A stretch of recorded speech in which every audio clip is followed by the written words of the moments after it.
Right, hi everyone. Let's give this a go. So, beauty in the age of metrics. So, can we have a little show of hands? I hope you guys didn't do this yesterday. I wasn't here yesterday, but who's a designer here?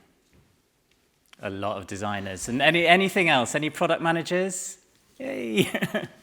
2 product managers. Engineers, maybe? Researchers? Oh, I've got, 3 researchers. Great. But it's nice to have a little cross-section of people. And this next question, it's kind of design agnostic. I want you to take this as a design agnostic question. Who wants to make really, really well-executed, beautifully designed products for their customers? And who feels that somehow, within the place they work, within their organization, they're somehow kind of held back from doing that?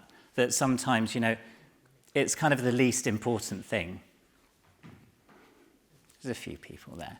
So, in this talk, I'm going to kind of talk about the problem as I see it, and I'm going to bring some evidence that kind of, talks to the fact that I think that beautiful design, really well executed beautiful design, does have real impact. Real customer impact. My notes have suddenly gone, guys. Yep. Real customer impact. And then I'm going to finish with some, talking about some things that I've found really work to bring people along that journey, bring people within our organizations along that journey. Thanks, guys.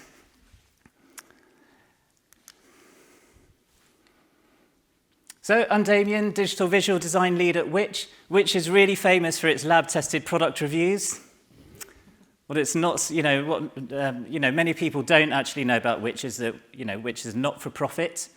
Which's purpose is to protect all UK consumers from harm and to make UK consumers as powerful as the organisations that they deal with in their everyday lives. As Fiona said, I also ran my own agency. I think it was 11 years, not 12. It was 11 years. It was great. It was very stressful. It just felt like 12. It felt like about 30 years. But I kind of say that because, I bring a lot of experience from different sectors working in government, not-for-profit, B2B and B2C. I also bring quite a lot of business context into sort of business thinking into my sort of, whenever I discuss design and make design decisions. I also want to tell you that I'm the proud owner of this car. It's a 1962 Fiat 500 Giardinera. I say proud owner. I haven't driven this car for many, many years because it lacks a feature called seat belts, and it includes a feature called suicide doors. Really weird. We've got small children. It feels totally incompatible with family life. But this car ticks so many of my boxes. It's got this kind of timeless, classic beauty. It's really important for me. It's unusual. It's a real head-turner. And it's thorough. I think its design is thorough down to the last detail. When I bought this car, a lot of my friends laughed. And it's something about a very tall man in a very small car. Surprisingly, Elsie, as the car's called, is actually very spacious inside.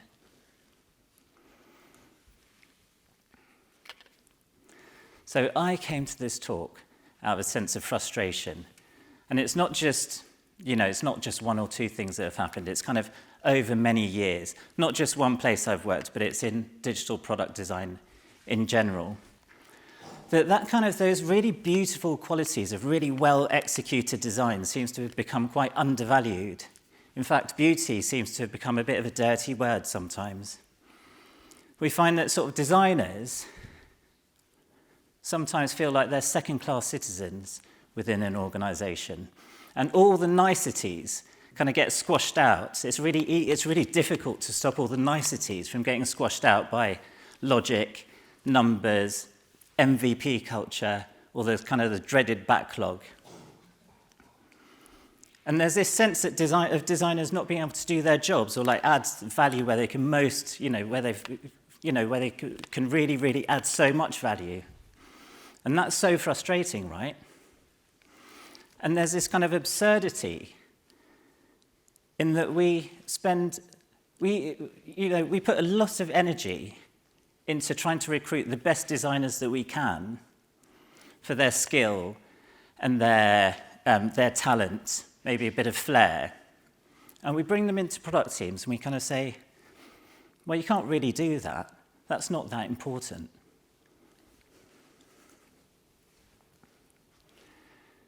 Some people think this is what we do. There's a lot of these misperceptions around. Some people think it's, we're artistic. We're sort of mysterious. It's a bit of a mystery what we do. It's all about surface or colouring in.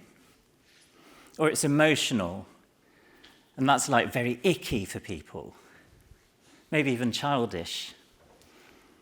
And there's this sense that over here, we've done all the hard work, we've done all that thinking, and can you just kind of go off and do design on it? Can you just make it presentable?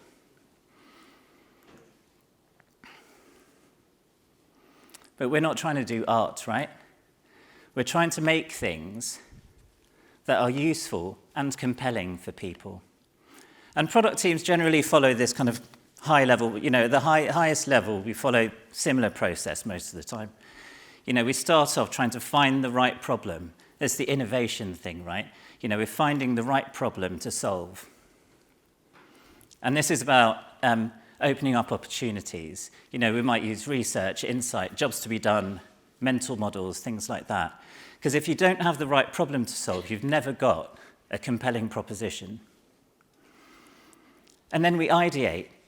How do we make, we think up ideas. How do we make a thing that then solves that problem? And once we've got some ideas, we prototype. And it has to be cheap, right, at this stage. We have to be able to fail fast. We have to be able to go through our prototypes, throw away the things that don't work, learn from the things that do. And we test those prototypes with real human beings. We do user testing. And here we're trying to learn, can an actual person use this thing to solve that problem? And it's all about functionality at this point.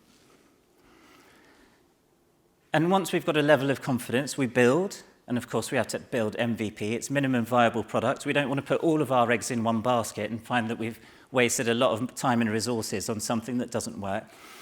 So we build MVP, and then when it's out there, we learn from how it's being used by real people in the marketplace, and we iterate. We start to adapt, evolve, grow, pivot maybe, in order to make something that is compelling and useful. But in all of that, where does that consideration about quality come in? Where do those conversations about quality come in?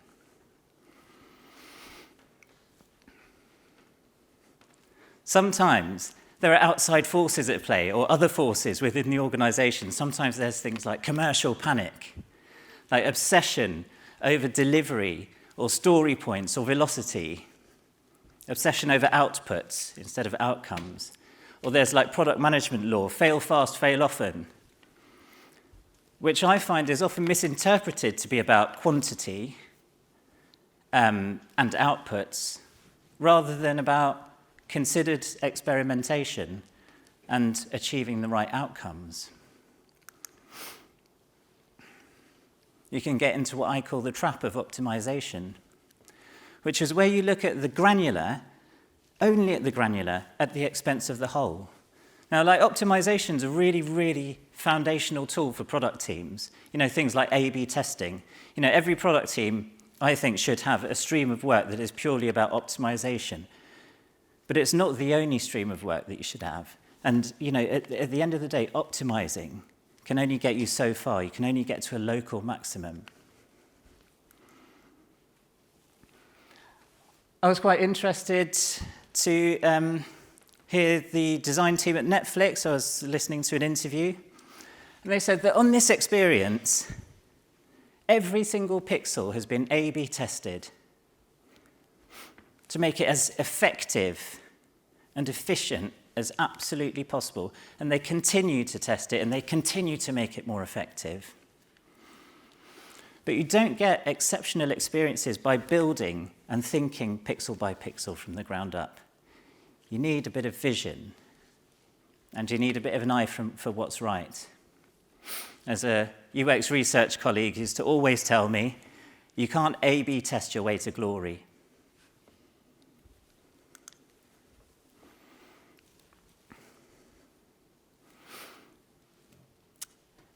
Most of us work in Agile, which is a fantastic framework for developing software.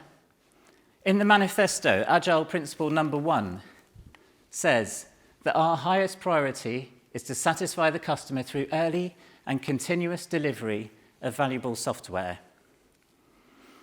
Again, in there, where is the quality of the whole? Where do we talk about the thing that will make a person want to or prefer to use this software over another solution? And serious business means numbers, right? Numbers are great because they enable us to understand and track, are we going from this place over here, maybe somewhere we don't want to be, to this place over here, somewhere, that's the dream.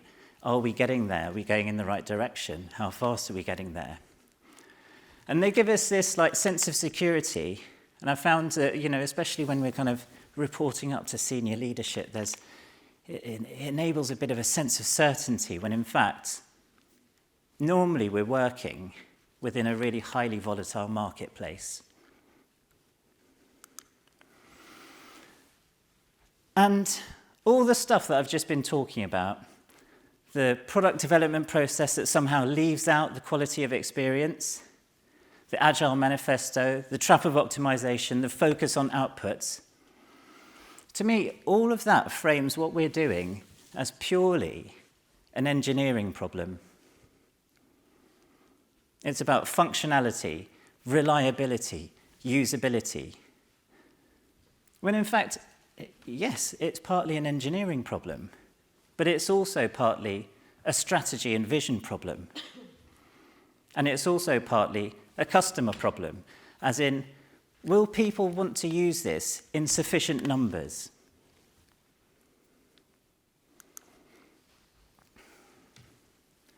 This takes me back to Elsie.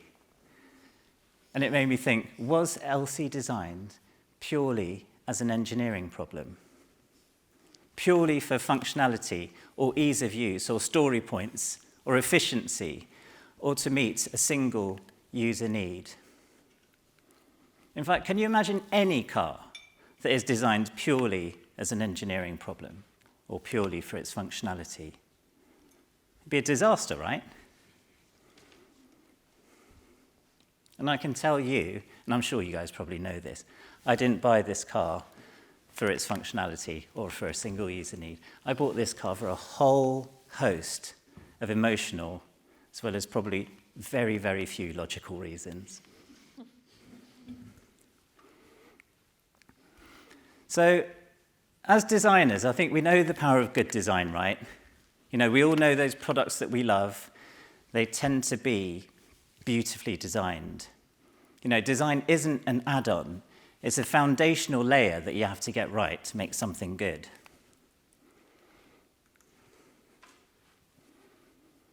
Dieter Rams' 10 principles. I wish Jeremy hadn't brought these up earlier. I don't think he's in the room either, is he? No. I might have got him up here to have a debate. So I went back to Dieter Rams' 10 principles. If you don't know him, iconic designer from the he wrote these principles in the 1970s. And looking back at them, I thought they are as valid today as ever. So Dieter Rams said, good design is innovative. Good design makes a product useful. That's our kind of, that's our innovation, finding the right problem stuff, isn't it? Good design is aesthetic. And in that, he's talking about, he's sort of saying that the things that we're producing have to actually exist in people's lives, in their lived experience, even in the aesthetic of their lives. That's why that component is important. Good design makes a product understandable, unobtrusive, is honest, is long-lasting, is thorough down to the last detail, going back to Elsie.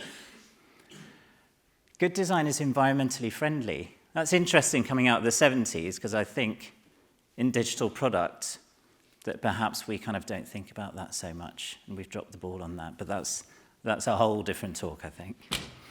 And good design is as little design as possible.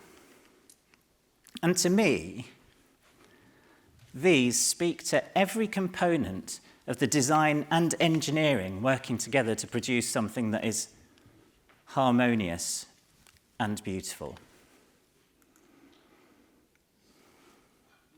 In the mid-90s, two researchers from the Hitachi Design Institute, Masaki Kurosu and Kaori Kashimura, I hope I pronounced those right, they were testing cash machine interfaces, and they found this thing that they called the aesthetic usability effect. And what they found was that users are strongly influenced by the aesthetics of any given interface, even when they try to evaluate the underlying functionality. Kind of in short, it's that people find more aesthetically pleasing interfaces easier to use, even when sometimes they're not.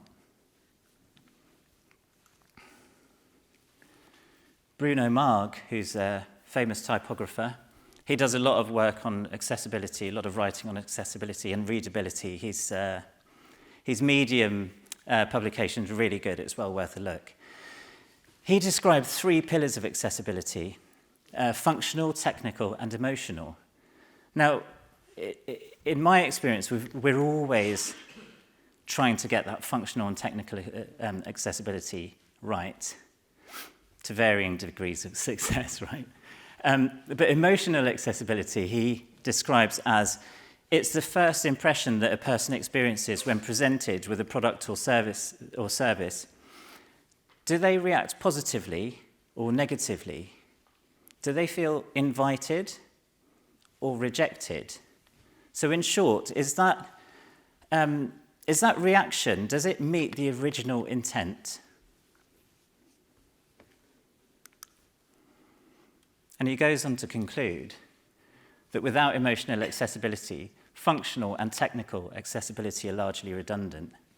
And that is, it can be functional and it can be technically well-made, set up to be technically accessible.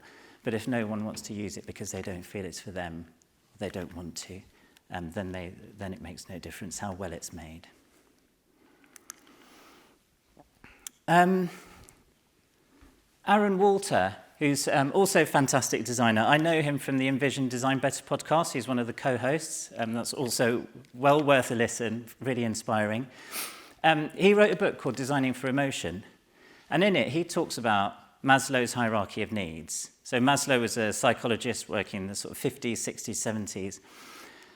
And he said that every single human being, no matter where they are from, who they are, what era they live in, they have this same sort of hierarchy of needs, starting from the physiological, the need to eat and sleep and drink, and that only once you have your physiological needs met can you get a sense of safety, and only once you have those two met can you get a sense of love and belonging, and only then can you get a sense of esteem, so self-esteem and esteem for others.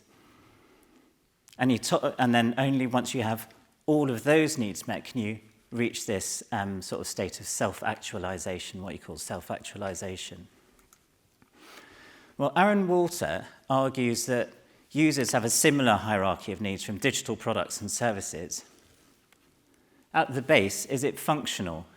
Can it do the thing that it is made to do? Is it reliable? Can it do it again and again?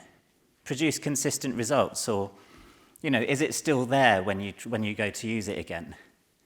And then usable. Can a real person, use it easily to fulfill the function, to do what they need to do with it?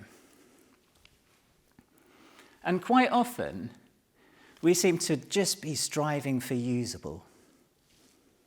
That seems to be the peak of what we're trying to do. Quite often when we go to user testing, we're doing usability testing to make something easy to use. Well, Aaron Walter says that's a bit like a chef aiming for edible as their kind of peak.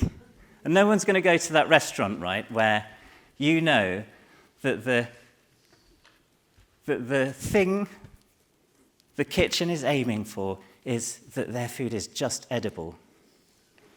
Well, it seems to be quite often what we're doing with digital product. So Aaron Walter tops his pyramid with this thing called pleasurable. And maybe it's a little bit like, I don't know, how many people here remember surprise and delight?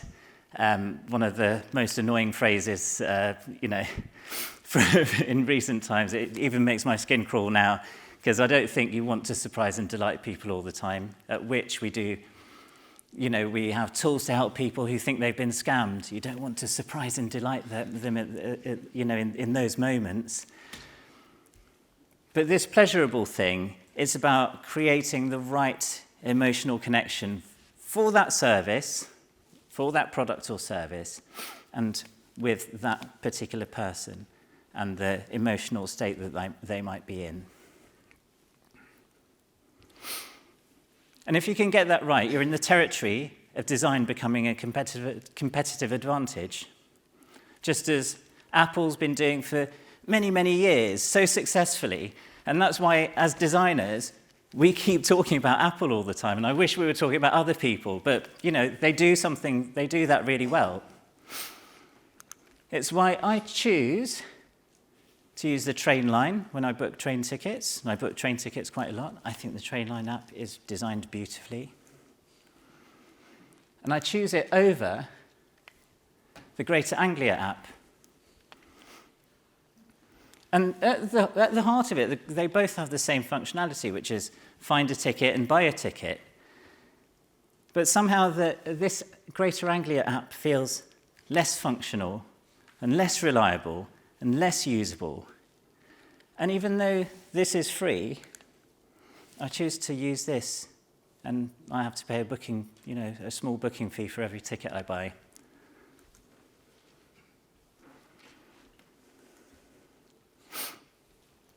So if we're talking competitive advantage, we're saying there's a compelling business case. McKinsey, in 2019, they released this report called The Business Value of Design. In it, they had followed 300 publicly listed companies over a 5-year period. And they found that the best design performers increased their revenues and shareholder returns at nearly twice the rate of their industry counterparts.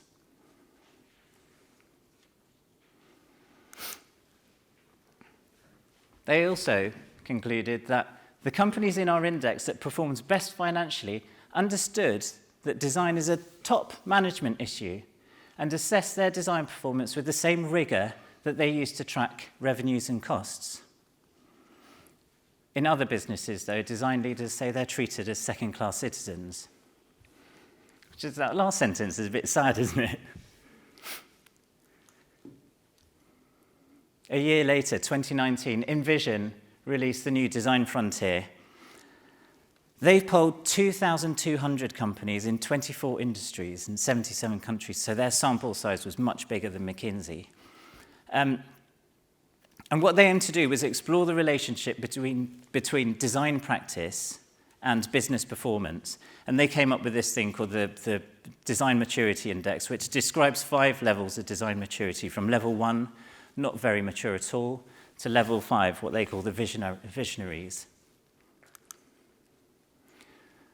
And what they found was that in level 5 companies, the design team had 4 times the impact on revenue as their level 1 counterparts, and 5 times the impact on cost savings as their level 1 counterparts, and 6 times the impact on time to market, and 26 times the impact on valuation than their level 1 counterparts. And if we're talking numbers, those are numbers kind of not to be sniffed at.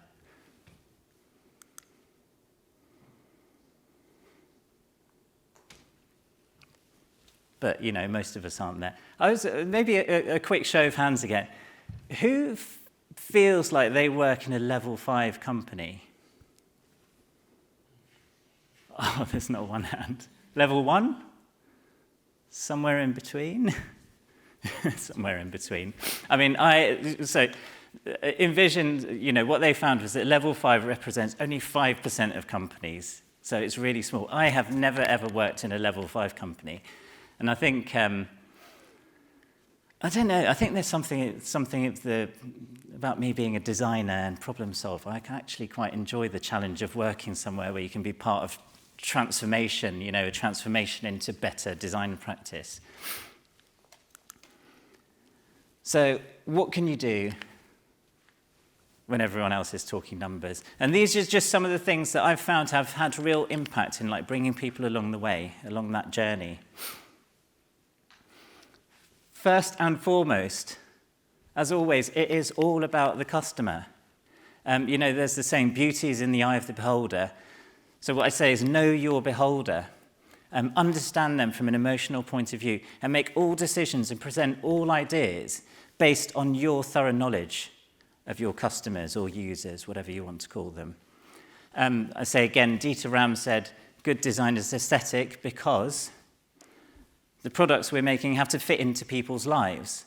And I think we kind of forget that the digital products that we make are also having to fit into people's lives, into their lived experience, and into maybe the aesthetics of their lives. Create a shared understanding.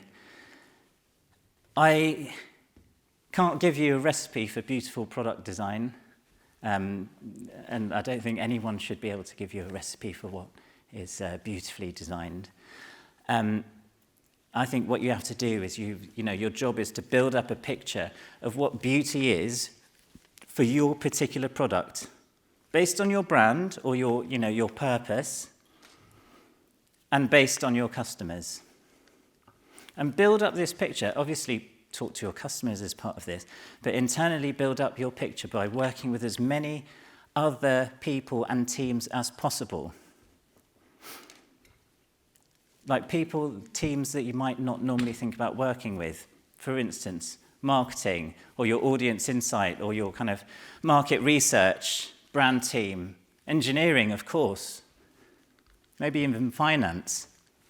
What you want to do, you want to understand all of those different contexts that those different teams bring into the products and services that your company or organization are creating, and probably, in many cases, trying to sell. And then, once you've built that picture, inspire people with a vision that you've created together. And then you can create assets and bring it to life and keep it alive. Based on that shared understanding, create some criteria for success based on real evidence. So criteria are really good for designers to give them a sense of direction. This is a kind of a shared sense of this is what we're trying to achieve, this is where we're going. They also really allow for much better discussions and critique sessions and decisions because they give you a framework by which to make those decisions. And the criteria for success enable you to test your work with real users and test it quite easily. And, I can't stress this enough. You must test it and test it often because this will arm you with numbers that relate to whether people will prefer your product over another solution.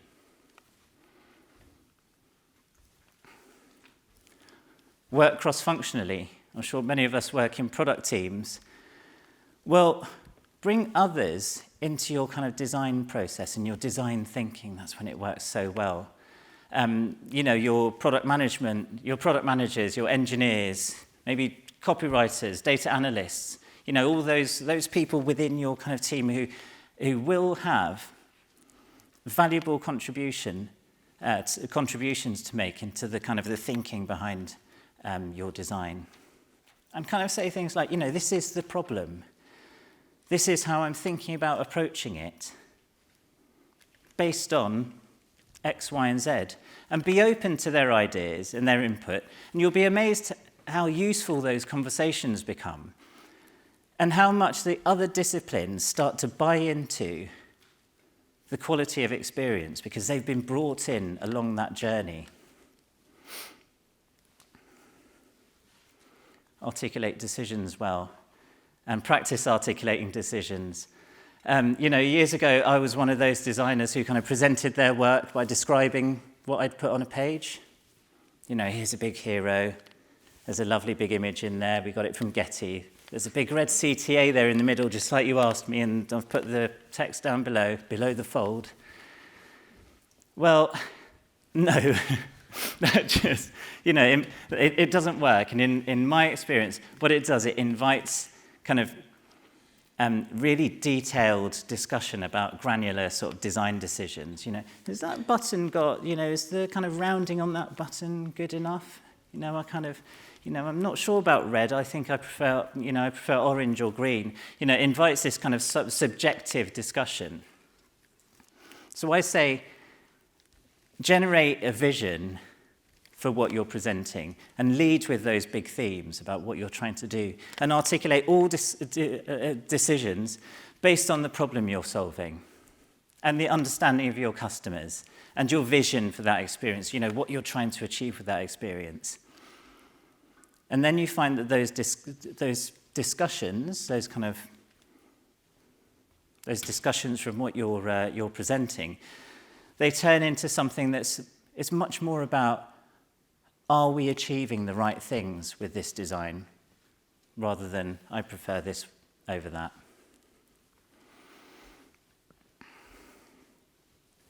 And even when you're working on the granular and iterating, which we all have to do,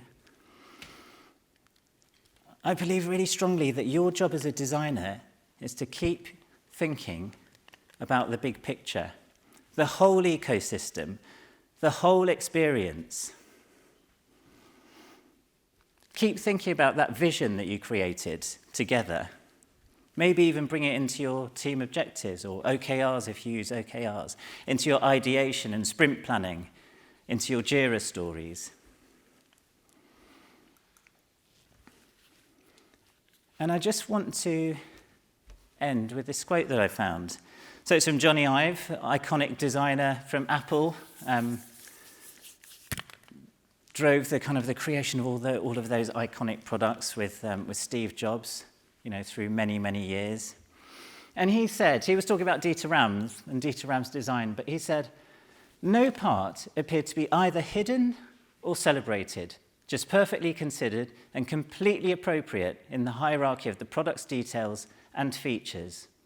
At a glance, you knew exactly what it was and exactly how to use it. And that, for me, is a description of beauty in design that has real impact that you can't articulate with numbers. Thank you very much.